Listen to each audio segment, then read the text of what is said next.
Hello friends, welcome to editorial analysis by simplified civil services. आज 5 जनवरी को total 2 article discuss किए जाएंगे। First article जो डिस्कस करेंगे वो है breaking new ground the Kerala way. इस आर्टिकल के थ्रू हम एक मेंस का क्वेश्चन प्रिपेयर करेंगे। मेंस का क्वेश्चन है, do you agree India require national commission on urbanisation 2.0। इस क्वेश्चन को पूरे तरीके से डिस्कशन किया जाएगा, एड्रेस किया जाएगा इस पर्टिकुलर आर्टिकल के थ्रू। नेक्स्ट और आज का लास्ट आर्टिकल जो डिस्कस करेंगे वो इंडियन एक्सप्रेस से लिया गया है, द राइट सपोर्ट। ये आर्टिकल एमएसपी थीम के ऊपर आया है। काफ़ी इंपॉर्टेंट ये आर्टिकल है। दोनों आर्टिकल डिस्कस किया जाएगा। अगर आपको हमारा डिस्कशन पसंद आ रहा है तो प्लीज़ आप लोग लाइक करिए, कमेंट करिए, शेयर करिए और सब्सक्राइब करिए। आइए शुरू करते हैं हमारा एनालिसिस। हमारा फर्स्ट आर्टिकल है breaking new ground the Kerala way. यह आर्टिकल द हिंदू में आया है। GS1 मीन्स के पर्सपेक्टिव से बहुत इम्पॉर्टेंट है। आर्टिकल अर्बनाइजेशन के ऊपर आया हुआ है और अर्बनाइजेशन थीम बहुत ही ज़्यादा रिपीटेटिव थीम है। मेंस में अगर आप देखेंगे पिछले 10 साल के पेपर कई बार क्वेश्चन आए हैं। तो हम लोग इस आर्टिकल में अर्बनाइजेशन से रिलेटेड इश्यूज़ के बारे में बात करेंगे। इस आर्टिकल में हमने अर्बनाइजेशन जो डेवलपमेंट हुई है सिटीज़ इंडिया में, जो अर्बनाइजेशन हुआ है उसको 2 पार्ट में डिवाइड किया है।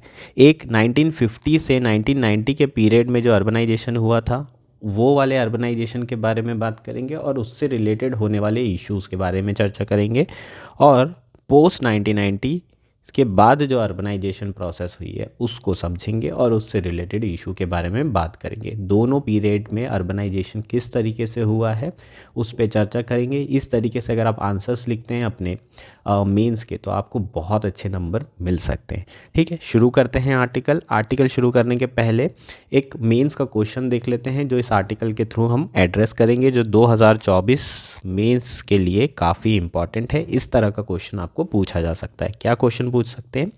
Do you agree India require national commission on urbanisation 2.0। ठीक है, क्या कह रहा है कि आप क्या एग्री करते हैं कि इंडिया को नेशनल कमीशन ऑन अर्बनाइजेशन 2.0 को लाने की ज़रूरत है। क्या इंडिया को ये रिक्वायरमेंट है या नहीं? आप एग्री करते हैं या नहीं करते हैं, इसके आपको रीजंस देने हैं। इसको अपन बेसिकली क्वेश्चन को प्रिपेयर करेंगे इस आर्टिकल के थ्रू। उससे पहले अर्बनाइजेशन होता क्या है उसे समझ लेते हैं, फिर आर्टिकल शुरू करते हैं। Urbanization refers to the process by which growing proportion of population comes to live in city and ways in which it affect society and environment. Basically urbanization क्या है? एक प्रोसेस है जिसमें ग्रोइंग पॉपुलेशन जो है अर्बन एरिया में रहना शुरू कर देती है। अर्बन एरिया में जो प्रपोर्शन ऑफ पॉपुलेशन है वो तेज़ी से बढ़ना शुरू हो जाता है और उसके क्या इम्पैक्ट पड़ रहे हैं सोसाइटी पे, एनवायरनमेंट के, ये सारी चीज़ों को हम क्या कहते हैं? अर्बनाइजेशन कहते हैं। ठीक है, इस प्रोसेस को हम क्या कहते हैं? अर्बनाइजेशन प्रोसेस कहते हैं। ठीक, अगर हम बात करें 2011 के हिसाब से तो ऑलमोस्ट 27-28% पॉपुलेशन अर्बन एरिया में रहती है। और अगर आप प्रोजेक्टेड पॉपुलेशन की बात करें तो बाय 2047 इंडिया की half of the population urban area में रहने लगेगी। ठीक है, तो इंडिया में जो अर्बनाइजेशन प्रोसेस है वो बहुत तेज़ी से बढ़ रही है, बहुत तेज़ी से हो रही है। इंडिया नहीं, पूरी दुनिया में अगर देखेंगे तो अर्बनाइजेशन प्रोसेस बहुत तेज़ी से बढ़ रही है। अब शुरू करते हैं, आर्टिकल आया क्यों है, कॉन्टेक्स्ट समझते हैं। After almost 38 years, there is another urban commission, this time in state of Kerala. The first National Commission on Urbanization was formed by then Prime Minister of India Rajiv Gandhi and was headed by Charles Correa, one of the finest architect of the country. ठीक है, तो recently Kerala state में urban commission की स्थापना की गई है, establish किया गया है अर्बन कमीशन को। और हमारा जो फर्स्ट नेशनल अर्बन कमीशन बनाया गया था वो कब बनाया गया था? राजीव गांधी के द्वारा 1985 के बाद जो है ये अर्बन कमीशन बनाया गया था। और जिसको किसने हेड किया था? चार्ल्स कोरिया ने, जो कि one of the finest architect है हमारे कंट्री के। कई ऐसी बिल्डिंग्स जो है उस समय इन्होंने आर्किटेक्ट की थी। इनका बहुत बड़ा कंट्रीब्यूशन है इंडिया के अर्बनाइजेशन में। ठीक है, कुछ पॉजिटिव चीज़ें हुई थी उसके बाद। पूरी रिकमेंडेशन तो लागू नहीं की गई थी, क्योंकि प्राइम मिनिस्टर जो है उसके बाद चुनाव हार गए थे और उसके बाद उनकी डेथ हो गई थी। लेकिन जो एक चीज़, एक पॉजिटिव आउटकम था जो कि इम्प्लीमेंट किया गया, वो था 74th constitutional amendment act. This was the most important point in this national urban commission recommendation, और ये इम्प्लीमेंट किया गया था। बात करेंगे अब हम लोग जो इश्यूज़ हैं अर्बनाइजेशन से रिलेटेड, जो इस आर्टिकल में बात की गई है। मैंने अलग से इश्यूज़ लिख लिए हैं। इश्यूज़ में सबसे पहले हम नेहरूवियन पीरियड की बात करेंगे। नेहरूवियन पीरियड में अर्बनाइजेशन किस तरीके से हुआ था। ठीक है, नेहरूवियन पीरियड मतलब जब हम लोग जो प्लानिंग थी हमारी वो सेंट्रलाइज प्लानिंग थी, तो टॉप टू बॉटम अप्रोच उस समय जो है हम लोग फॉलो करते थे, है ना। जो सरकार थी वो सारा प्लान करती थी कि सिटी किस तरीके से डेवलप होगी, किस तरीके से अर्बनाइजेशन प्रोसेस को सपोर्ट किया जाएगा। सब कुछ जो है केंद्र सरकार के थ्रू आता था, स्टेट गवर्नमेंट उसे इम्प्लीमेंट करती थी, और थर्ड टायर गवर्नमेंट उस समय हुआ नहीं करती थी। ठीक है, तो इश्यूज़ क्या आए। एक तो लैक ऑफ कोऑर्डिनेशन रहा between different level of government. ठीक है, स्टेट और केंद्र सरकार के बीच में जो कोऑर्डिनेशन था वो बहुत ज़्यादा पुअर था। और थर्ड टायर जो गवर्नमेंट है, पंचायत गवर्नमेंट, वो बिल्कुल भी नहीं थी उस समय तक। तो टॉप टू बॉटम अप्रोच के कारण जो लोगों की एस्पिरेशन थी वो काउंट नहीं की गई। वो क्या चाहते हैं, डेवलपमेंट कैसा होना चाहिए, सिटी उनके लिए बन रही है तो सिटी कैसी होनी चाहिए, ये सारी चीज़ों को इंक्लूड नहीं किया गया प्लानिंग में। और जो प्लानिंग होती गई वो सेंट्रलाइज प्लानिंग होती गई, और उसके कारण जो है बहुत सारे इश्यूज़ देखने के लिए हमें मिले। दूसरा क्या पॉइंट है, it centred around manufacturing development which failed miserably.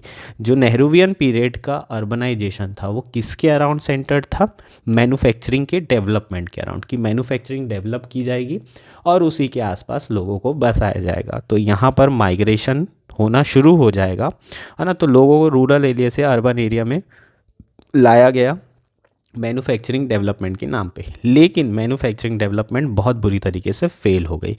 Since manufacturing fail हो गई, उसके बावजूद भी जो है माइग्रेशन नहीं रुका, और माइग्रेशन जो है सेंटर्ड अराउंड किसके रहा, कैजुअल वर्किंग जॉब्स के। जो लोग थे वो अभी भी माइग्रेट करके आने लगे, और वहाँ पर जो दूसरे सेक्टर में ऐसे हल्के फुल्के जॉब थे, है ना, वो सब लेने लगे जो कि कैजुअल वर्किंग जॉब्स थे। ठीक है, उसके कारण क्या हुआ, स्लम एरिया का डेवलपमेंट हुआ, और जो ओवरऑल हम चाहते थे कि एक व्यवस्थित रूप से सिटी का डेवलपमेंट हो, वो बिल्कुल नहीं हो पाया, और एक अव्यवस्थित तरीके से हैपहज़ार्ड मैनर में डेवलपमेंट की शुरुआत हुई। किसमें, नेहरूवियन पीरियड में। ये आर्टिकल में प्रॉपरली चीज़ें लिखी हुई है। दूसरा इशू क्या था, lack of participation from private sector. Nehruvian period में जो प्राइवेट सेक्टर है बिल्कुल उसमें पार्टिसिपेशन नहीं था। उसके कारण जो सरकार की कैपेसिटी थी फंडिंग की वो बहुत कम थी, इन्वेस्टमेंट की कैपेसिटी बहुत कम थी, लॉन्ग टर्म इन्वेस्टमेंट करने की कैपेसिटी बहुत कम थी। क्योंकि प्राइवेट सेक्टर का पार्टिसिपेशन बिल्कुल नहीं था, इसलिए सब कुछ सरकार को करना पड़ा। डेवलपमेंट बहुत डिले हुआ, अर्बनाइजेशन प्रोसेस बहुत प्रॉब्लमेटिक रही शुरू के नेहरूवियन पीरियड में। हालांकि काफ़ी सिटीज़ जो है डेवलप की गई, मोर देन 100 सिटीज़ इस पीरियड में डेवलप की गई, छोटे छोटे टाउन डेवलप किए गए। नेक्स्ट बात करते हैं पोस्ट 1990 पीरियड। इस समय अर्बनाइजेशन किस तरीके से हुआ है जो अभी भी चल रहा है। पोस्ट 1990 पीरियड में privatization of city started with the core private company focus on road map of city development treated as a engine of growth. ठीक है, तो 1990 पीरियड में क्या हुआ है, प्राइवेटाइजेशन ऑफ सिटी स्टार्ट हो गई। जो डेवलपमेंट है उसका प्राइवेटाइजेशन होने लगा। पहले रोड मैप सारा का सारा कौन तैयार करता था, केंद्र सरकार तैयार करती थी, गवर्नमेंट तैयार करती थी, सारी प्लानिंग गवर्नमेंट करती थी। अब जो है मल्टीनेशनल कंपनीज़ को रोड मैप बनाने के लिए दे दिया गया है, और वो लोग सिर्फ एक ऑब्जेक्टिव से जो सिटीज़ हैं उसको डेवलप कर रहे हैं, वो क्या, as a engine of growth. ठीक है, अगर सिर्फ एक ही ऑब्जेक्टिव से सिटीज़ को डेवलप किया जाएगा as a engine of growth, तो बहुत सारे ऐसे डायमेंशन हैं जो इग्नोर कर दिए जाते हैं। मल्टीनेशनल कंपनी को सिर्फ एक ही चीज़ से मतलब है, प्रॉफिट से। ठीक है, तो बाकी डायमेंशंस छोड़ दिए गए हैं। Therefore it ignores dimension of cities development like future of dreams habitat, space of enlightenment etcetera. तो बाकी जो डायमेंशन सिटी के होने चाहिए, जैसे कि सिटी जो है कैसी होना चाहिए, लोगों की ड्रीम सिटी होना चाहिए, ड्रीम हैबिटेट होना चाहिए, स्पेसेस ऑफ एनलाइटनमेंट होना चाहिए, ये सारे डायमेंशन छोड़ के सिर्फ एक डायमेंशन रह गया कि जो सिटीज़ होगी उसका development as a engine of growth होगा। ये पोस्ट 1990 की बात की जा रही है। काफ़ी अच्छी अच्छी लाइनें हैं, इसको आप एज इट इज़ कॉपी कर सकते हैं, आर्टिकल में दी हुई है, एक बार आर्टिकल रीड करिएगा, ऐसी लाइनों को नोट करिएगा और ये लाइन आप यूज़ कर सकते हैं अपने जीएस के आंसर में और मेंस और अपने एसेस में। ठीक है, ऐसे में भी आप ये सारी चीज़ें यूज़ कर सकते हैं। तो अप्रोच जो है अगर देखें पोस्ट 1990 पूरी तरीके से बदल चुकी थी। Approach changes from whole city to project based approach, for example smart city mission and etcetera. कई सारे ऐसे मिशन आए, अमृत मिशन, ठीक है, स्मार्ट सिटी मिशन, जिसमें सिटीज़ को डेवलप करने की कोशिश की गई, लेकिन अब जो है जो डेवलपमेंट था वो प्रोजेक्ट बेस्ड डेवलपमेंट हो गया।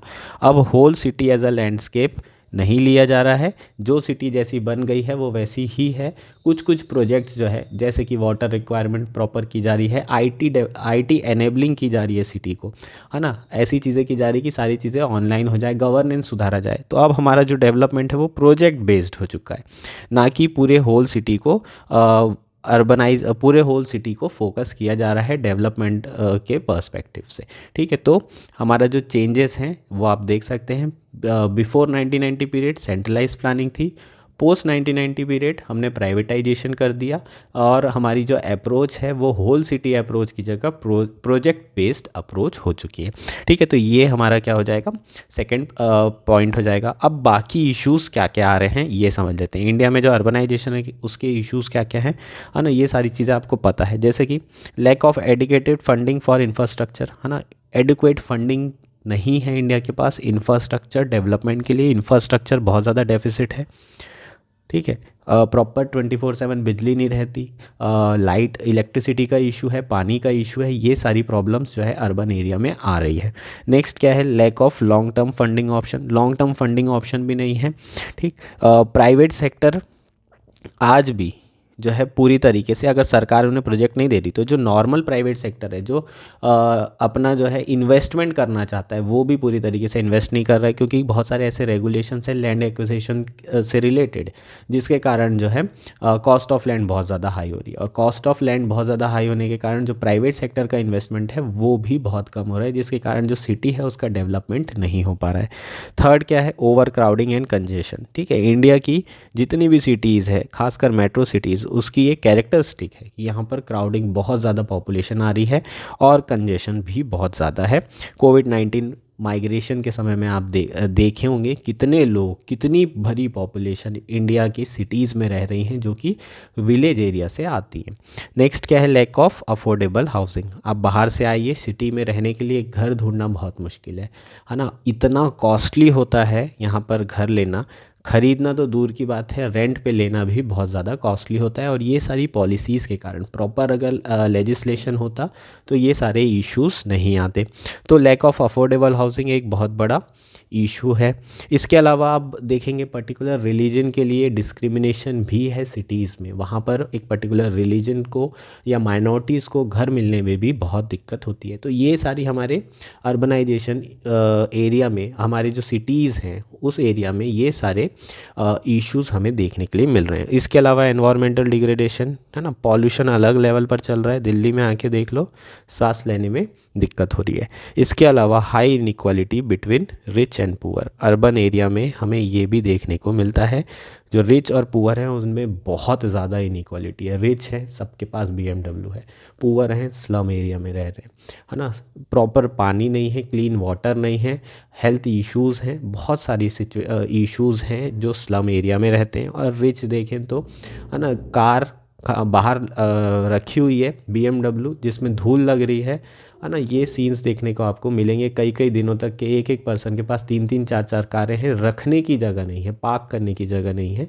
इतनी ज़्यादा इनइक्वलिटी हमें देखने को मिलती है। तो ये बेसिकली क्या हो जाएंगे, हमारे इश्यूज़ हो जाएंगे। इसके अलावा भी आर्टिकल में 2-3 ऐसे इश्यूज़ हैं जो हाईलाइट किए हैं, उसे भी आप नोट डाउन कर सकते हैं। For example constitution amendment act 74 लागू होने के बाद म्युनिसिपल कॉरपोरेशन लोकल गवर्नमेंट को रिकॉग्नाइज़ कर लिया गया था सिटीज़ में, और उसमें ये भी कहा था कि जो 12 शेड्यूल है उसमें ऐसे 18 सब्जेक्ट्स हैं जिसको सिटीज़ को ट्रांसफ़र करना है स्टेट के द्वारा।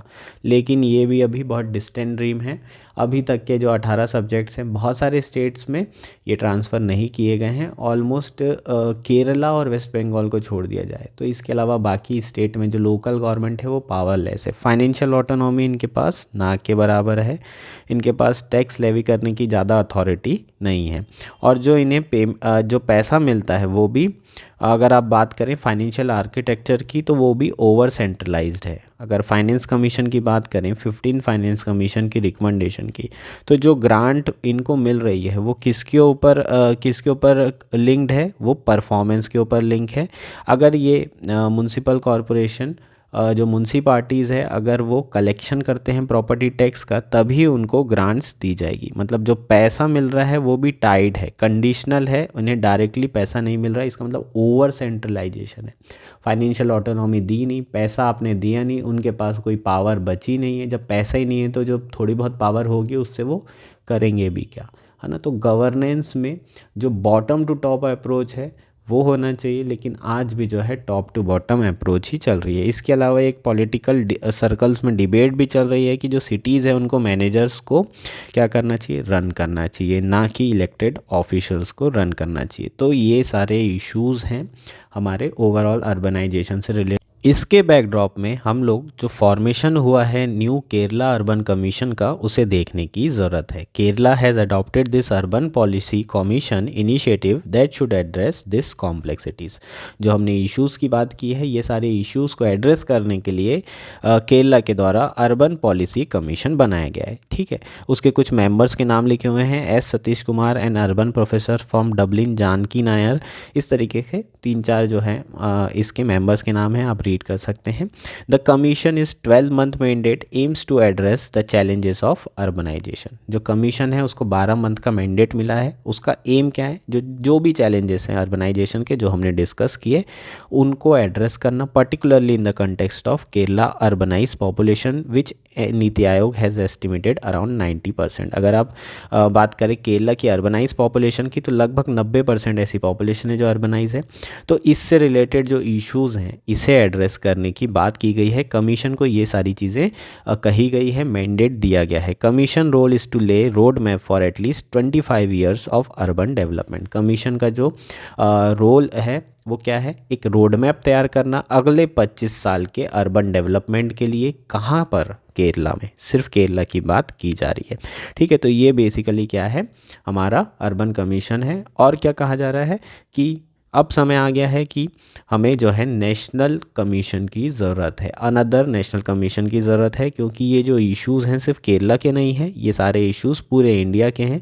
इसलिए इंडिया को नेशनल कमीशन ऑन अर्बनाइजेशन 2.0 की आवश्यकता है। और अगर जब तक ये नहीं हो रहा है, बाकी स्टेट भी सीख सकते हैं केरला से और खुद के जो है अर्बन कमीशन बना सकते हैं। ये बेसिकली आर्टिकल था। होपफुली आर्टिकल आपको क्लियर हो गया होगा। हमारा लास्ट आर्टिकल है द राइट सपोर्ट। यह आर्टिकल इंडियन एक्सप्रेस में आया है, GS3 मेंस इकॉनमी के पर्सपेक्टिव से बहुत इम्पॉर्टेंट है। MSP थीम के ऊपर यह आर्टिकल आया है। MSP थीम की बात करें तो पिछले 10 साल के अगर PYQ उठा के देखेंगे तो कम से कम 4 से 5 क्वेश्चन आपको दिखाई दे सकते हैं, है ना। तो इतनी ज़्यादा रिपीटेटिव थीम है। MSP के ऊपर अलग अलग तरीके से आपको क्वेश्चन पूछे जाते हैं, बहुत इंपॉर्टेंट है। MSP के बारे में आप ऑलरेडी जानते हैं। MSP क्या होता है, मिनिमम सपोर्ट प्राइस। ठीक, प्रीलिम्स के पर्सपेक्टिव से भी बहुत इंपॉर्टेंट है, लगातार प्री में भी क्वेश्चन पूछे जाते हैं। ठीक, तो MSP में सरकार जो है प्राइसेस डिक्लेयर करती है, मिनिमम सपोर्ट प्राइस डिक्लेयर करती है, ताकि जो फार्मर हैं उन्हें एक अश्योर्ड प्राइसेस मिले अपनी क्रॉप के। क्या होता है, कई बार क्रॉप बहुत ज़्यादा प्रोड्यूस हो जाती है, सप्लाई बहुत ज़्यादा बढ़ती है, तो प्राइसेस क्रैश कर जाते हैं। एक एक 2-2 रुपए किलो में प्याज टमाटर बिक रहे हैं, आपने देखा होगा सड़कों में। और वहीं अगर मान लीजिए सप्लाई कम हो गई तो प्राइसेस बहुत ज़्यादा हाई हो जाते हैं। तो जो एमएसपी है वो बेसिकली ये जो फ्लक्चुएशंस हैं उसे कम करने के लिए, उसे ख़त्म करने के लिए है प्राइसेस में। और जो फार्मर है उन्हें अश्योर्ड इनकम प्रोवाइड करने के लिए, ताकि बहुत सारे फार्मर जो डेट लेते हैं वो डेट में जो है फिर ऋण में क्या करते हैं, सुसाइड कर लेते हैं। तो बहुत सारी ऐसे इश्यूज़ हैं जो एग्रीकल्चर के, जो एग्रीरियन क्राइसिस है उसको रिजॉल्व करने के लिए एमएसपी लाया गया है ना। तो एमएसपी में होता क्या है, जो प्राइसेस होते हैं मिनिमम सपोर्ट प्राइस, वो सरकार डिसाइड कर देती है। क्या कहती है कि आप लोग जो प्रोड्यूस करना है करिए, ठीक है। कौन कौन सी, टोटल 24 ऐसी क्रॉप है जिसमें हम एमएसपी दे रहे हैं। 24 में से जो भी क्रॉप आप प्रोड्यूस करेंगे, अगर उसका मार्केट प्राइस इस एमएसपी प्राइस से कम हो जाता है तो आप हमें बेच दीजिए वो क्रॉप, एमएसपी दाम हम देंगे, ठीक है। तो फार्मर के लिए मिनिमम सपोर्ट प्राइस जो है क्या हो जाता है, कम से कम उसको इतना पैसा तो मिलेगा, एश्योर्ड इनकम हो जाती है, और उसके लिए सिक्योरिटी और इंश्योरेंस का काम करती है, और वो फिर प्रोडक्शन करता है। इसके ज़रिए सरकार ने प्रोडक्शन भी बढ़ाया है, ठीक है, इंडिया में।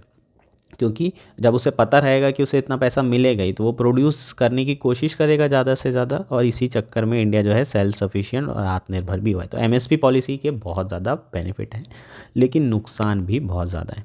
नुकसान हम ऑलरेडी कई बार डिस्कस कर चुके हैं। अब आर्टिकल की बात करते हैं, इसमें क्या दिया हुआ है, एमएसपी के कुछ नुकसान यहाँ पर बताए गए हैं, और सरकार की जो एमएसपी पॉलिसी है उसकी यहाँ पर थोड़ी सी निंदा की गई है। जो पॉलिसी है वो डिस्क्रिमिनेटरी है। क्यों डिस्क्रिमिनेटरी है, केवल 2 ऐसी क्रॉप है जिनको फेवर किया जाता है। कौन कौन सी, राइस, वीट और to some extent sugar cane. इसके अलावा बाकी जितनी भी क्रॉप्स हैं, है ना, 21 क्रॉप्स, उनको उतना जो है बेनिफिट नहीं मिल रहा है एमएसपी डिक्लेयर करने का, ठीक। कौन कौन सी ऐसी क्रॉप है जो सबसे ज़्यादा डिस्क्रिमिनेशन झेल रही है, वो है ऑयल सीड्स एंड पल्सेस। आज जो ऑयल सीड और पल्सेस के फार्मर हैं वो पॉलिसी डिस्क्रिमिनेशन सफ़र कर रहे हैं ऑन 2 काउंट्स। पहला क्या है, minimum support price being largely on paper unlike the rice, wheat and sugar cane where the government assured MSP either through large scale direct procurement I by forcing mills to pay, ठीक है। तो जो oil seeds और pulses के जो farmer हैं उनके साथ पॉलिसी डिस्क्रिमिनेशन हो रहा है। एक तो पहला है एमएसपी, राइस और वीट आप कितना भी प्रोड्यूस कर लीजिए, सरकार को ख़रीदना पड़ेगा, ठीक है। ओपन एंड प्रोक्योरमेंट बोलते हैं इसको, ठीक है। आपने ख़रीदा, एमएसपी मार्केट प्राइस एमएसपी से नीचे है या नहीं, इससे कोई फ़र्क नहीं पड़ता। अगर फार्मर सरकार को ये बेचता है राइस और वीट, तो सरकार को ख़रीदना ही पड़ेगा एमएसपी पे, ठीक है। तो ये चीज़ जो है बाकी क्रॉप के साथ नहीं है। इसी तरीके से शुगर केन की बात करें तो शुगर केन में भी जो प्रोडक्शन है उसको बढ़ाने के लिए एमएसपी प्राइसेस जो है डिक्लेयर करते हैं, और उसमें जो मील होती है उन्हें फार्मर को एमएसपी में ही क्या करना पड़ता है, ख़रीदना पड़ता है। तो फार्मर्स जो है उनको एश्योर्ड प्राइस 3 जगह मिल रहा है, राइस में, वीट में और शुगर केन में। लेकिन यही चीज़ जो है ऑयल सीड और पल्सेस फार्मर को बेनिफिट नहीं मिल रहे हैं, ठीक है। अगर हम मस्टर्ड की बात करें तो वो 5,5100 पर क्विंटल राजस्थान में बिक रही है। वहीं चना की बात करें तो वो 4,700 4,800 महाराष्ट्र पर क्विंटल बिक रही है। और अगर इनके एमएसपी की बात की जाए तो मस्टर्ड की एमएसपी कितनी है, 5,650, और वहीं चना की एमएसपी कितनी है, 5,440। तो मिनिमम सपोर्ट प्राइस से जो वैल्यू है वो मार्केट की कम है। उसके बावजूद भी जो है ये मार्केट में ही बिक्री है, और जो सेंटर गवर्नमेंट है वो प्रोक्योर नहीं कर रही है, जो कि उन्होंने एमएसपी के अंदर प्रॉमिस किया हुआ है, ठीक है। तो कहीं ना कहीं जो फार्मर्स हैं किसके, ऑयल सीड और पल्सेस के, उनके साथ जो है डिस्क्रिमिनेशन हो रहा है। सेकंड बायस कहाँ पर है, second bias has to do with imports, ठीक है। वीट जो है 40% इम्प्योर ड्यूटी अट्रैक्ट करता है। मिल्ड राइस की बात करेंगे तो 70% जो है मिल्ड राइस जो है इम्पोर्ट ड्यूटी अट्रैक्ट कर रहा है, और शुगर केन के लिए 100% इम्पोर्ट ड्यूटी लगाई जाती है। मतलब अगर 100 रुपये किलो शुगर जो है इंडिया में आ रहा है तो इंडिया में आके 200 रुपये किलो में बिकेगा, ठीक है। ये सब किसके लिए किया जा रहा है, to protect the farmers of rice, wheat and sugar cane, ठीक। तो ये जो है डिस्क्रिमिनेशन दूसरे नंबर का देखने को मिल रहा है। वहीं अगर आप देखें crude palm, soybean, sunflower oil are imported at 0 duty, ठीक है। और बाकी पल्सेस की बात करें तो वो भी ज़ीरो ड्यूटी में आती हैं, सिर्फ चना और मूंग को छोड़ दिया जाए तो। मूंग और चने के में थोड़ा बहुत जो है इंपोर्ट ड्यूटी लगाई जा रही है, बाकी सारी जो पल्सेस हैं उसमें ज़ीरो इंपोर्ट ड्यूटी होती है और ऑयल तो ज़ीरो इंपोर्ट ड्यूटी में आता ही है। इसके कारण ही इंडिया का जो ऑयल इंपोर्ट है वो बहुत तेज़ी से बढ़ा है पिछले 7-8 सालों में, है ना। ये मैंने आपको डेटा इंडियन एक्सप्रेस में आया था, उस समय भी डिस्कस किया था कि किस तरीके से राइज़ हो रहा है जो इंडिया का एडिबल ऑयल इंपोर्ट है, ठीक है। उसकी वैल्यू अगर देखेंगे तो 16.7 बिलियन हो चुकी है इन टर्म्स ऑफ वैल्यू, है ना, बिलियन डॉलर की बात की जा रही है। और टन की बात करेंगे तो कितना मिलियन टन हो चुका है, 16.5 मिलियन टन हो चुका है 11.6 मिलियन टन से, है ना, जो हम इंपोर्ट कर रहे हैं ऑयल को। ऑलमोस्ट कितनी रिक्वायरमेंट फुलफ़िल कर रहा है जो हमारा इंपोर्ट है, 2/3 of the domestic consumption requirement. Import से हमारी 2/3 कंजम्पशन रिक्वायरमेंट पूरी हो रही है, ठीक। इसके अलावा अगर पल्सेस की बात करें तो उसमें चीज़ें थोड़ी बेहतर है। इंपोर्ट जो है कम हुए हैं, 2016-17 में जो इंपोर्ट हो रहे थे वो 6.6 मिलियन टन थे, वो कम होके 2.5 मिलियन टन हो चुके हैं। तो लगभग पल्सेस में इंडिया ने 90% सेल्फ सफिशिएंसी जो है अचीव कर ली है।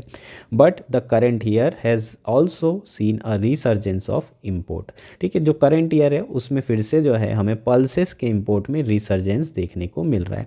और इसका एक जो मेन रीज़न है वो क्या है, नेशनल इलेक्शंस का आना। जो सरकार है, केंद्र सरकार, वो उनका जो स्टैंड है वो प्रो कंज्यूमर है, ना कि प्रो प्रोड्यूसर। प्रो कंज्यूमर मतलब जितने भी कंज्यूमर हैं उनके फेवर में चीज़ें करने की कोशिश कर रहे हैं, इंपोर्ट को बहुत तेज़ी से बढ़ा रहे हैं ताकि जो प्राइसेस हैं पल्सेस के उनको कम किया जा सके। अभी अगर प्राइस देखेंगे पल्सेस के, ऑलमोस्ट जो तुअर दाल है वो 230-40 रुपए किलो मिल रही है, जो भी काफ़ी ज़्यादा है ना। जनरली तुअर दाल 160-170 की मिलती थी नॉर्मल समय में, अभी 60-70 रुपये प्राइसेस हाई हैं और बहुत सारी जगह तो 300 के आसपास मिल रही है। अभी अभी प्राइसेस थोड़े ईज़ हुए हैं जब सरकार ने इंपोर्ट को शुरू किया है। तो जो सरकार है वो क्या कर रही है, उनका जो स्टैंड है वो प्रो कंज्यूमर है, प्रो प्रोड्यूसर नहीं है। जो तीसरा काउंट अगर देखें जहाँ पर डिस्क्रिमिनेशन हो रहा है वो क्या है, oil seeds and pulses have not receive research and development attention at all.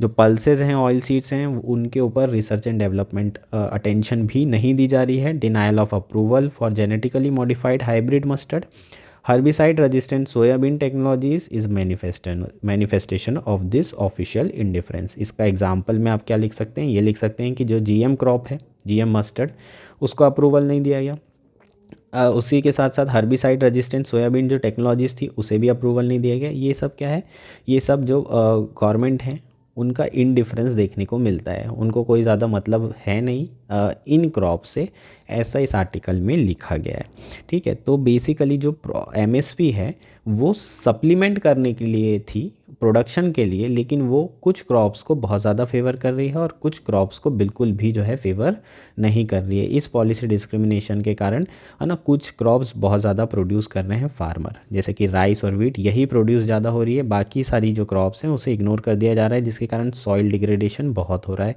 जिसके कारण डाइवर्सिफिकेशन नहीं हो रहा है, एनवायरनमेंट डिग्रेडेशन बहुत हो रहा है। और ये सारे इश्यूज़ हमें देखने के लिए मिल रहे हैं। जो हमारे प्रोडक्शन है क्रॉप का वो क्लाइमेट रेजिलिएंट प्रोडक्शन नहीं हो रहा है ना। ड्राई जगह पर भी शुगर केन का प्रोडक्शन किया जा रहा है, जिसके कारण ग्राउंड वाटर डिप्लीशन बहुत बढ़ गया है। इस तरीके के इश्यूज़ आ रहे हैं। इसका मेन रीज़न क्या है, क्योंकि MSP एश्योर्ड प्राइसेस है ना। Just like all rational economic actor, farmer also respond to price signal and incentive. इसलिए जो है बहुत ज़्यादा ज़रूरत है, जो मार्केट डिस्टॉर्शन हो रहा है MSP के कारण, है ना। तो MSP को अब धीरे धीरे, है ना, उससे हमें डू अवे करने की ज़रूरत है और बेहतर प्राइस बेस्ड सपोर्ट से इसे रिप्लेस करने की ज़रूरत है। ऐसी बहुत सारी जो है स्कीम्स आई हैं, सरकार ने PM किसान भी लाया है ना। धीरे धीरे PM किसान में सपोर्ट बढ़ाएंगे और MSP में कम करेंगे, यही जो है सरकार की क्या है नीति है। लेकिन इसमें समय लगेगा, लेकिन जल्द से जल्द हो तो हमारे एग्रीकल्चर सेक्टर के लिए ये बेहतर है। होपफुली ये आर्टिकल आपको समझ में आ गया होगा। Thank you, that's it for today.